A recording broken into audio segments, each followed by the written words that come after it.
PR's Top Pros Talk. Building trust through communication. Featuring Danny Franklin, partner at Bully Pulpit Interactive. And here's your host, Doug Simon. What's the top lesson that communicators for brands and nonprofits can learn from your experience in political communications and research? I think on a tactical level, there's a lot about the discipline of persuasion, because we are looking to change people's mind from something that they think to something that we frankly want them to think, and then pivot that into action. But I think on a broader scale, one of the things that politics has learned a lot about recently is how identity is an important lever to persuasion, and the relationship between how people think of themselves, how they want to project themselves in the world, and then what that means in terms of issues or candidates is something that political communicators have spent a lot of time working on and optimizing. Yeah, and AI, you mentioned, has become such a hot topic. It seems only a couple of months that there was an article about how students at colleges are using it to submit papers, and the next thing you know, it's dominating all the conversation. Obviously, it's been a familiar topic to you way before the public sort of realized it. Are there better approaches to take with it now that everyone's sort of looking how they can integrate it into what they're doing effectively?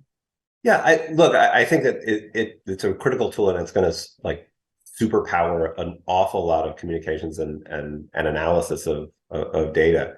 I think that what we've learned is that the most important thing is providing as much context to the tools as possible, so that the analysis that comes back is connected to the situation as people understand it. Like it's the context that a human analyst provides that elevates the AI tools to the point where they can be truly useful. Otherwise, it's just parlor tricks and limericks with words starting with sequential letters of the alphabet about shoe stores in Ohio. You can make it do fantastical things, but to make it do useful things really requires a lot of strategic guidance. Right, and strategic guidance is important. You've also expressed thoughts in the past about the need for communicators who focus on reputation and issues management to sort of learn from the marketing side of the business. Yeah. Can you explain that? Absolutely. I think one of the things that I think the best marketers that we work with have understood is that words and images, advertisements, they're insufficient now to convey the deep level of connection and create the kind of deep relationships that people are looking for.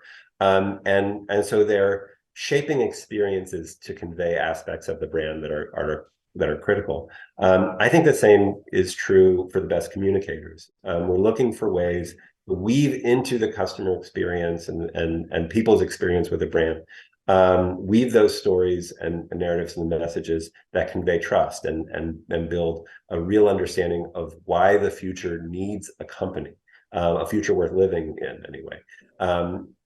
How we can weave those proof points and those stories into the day-to-day lived experience, because it's the experiences that people trust. But there's increasing levels of skepticism about the words and images, earned media, paid media. It doesn't really matter. Unless people are seeing it and feeling it in their own lives, it's not persuasive. Yeah, I really appreciate your thoughtful approach during this conversation.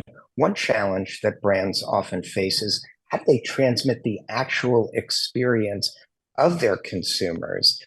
How do you approach that? Yeah, it's not easy, because the nature of that relationship and that experience, it's not just seeing something on TV or being in the store these days. It's everything. It's a 24/7 experience. It's the Twitter feed, it's the TikTok channel, it's the online presence, and it is also the in-store or direct experience, but it's also the conversation you're having with your friends or your family about the different brands you're having. So the most important switch that I think communicators need to flip is stopping to think about communicating brand trust as a performative act, right? Where we are telling our story and consumers are listening. Increasingly, it's more conversational. And so communicators, again, need to be thoughtful about how not just that they shape the things that are said, but what people are saying back and where they're picking up those stories. But so long as as communicators are thoughtful about the story that they want to tell and deeply understanding of the different points of interaction that people are having with the brand so that they can weave that story into those interactions, you can drive a really deep and complex story and accomplish great things. Danny, can you share your take on whether the metaverse offers increased opportunity for more consumer and customer engagement? We've recently been doing a number of metaverse projects and getting inquiries about it. We're calling it Metaverse 3.0, which is an environment within which you can have press conferences, trade shows, and events.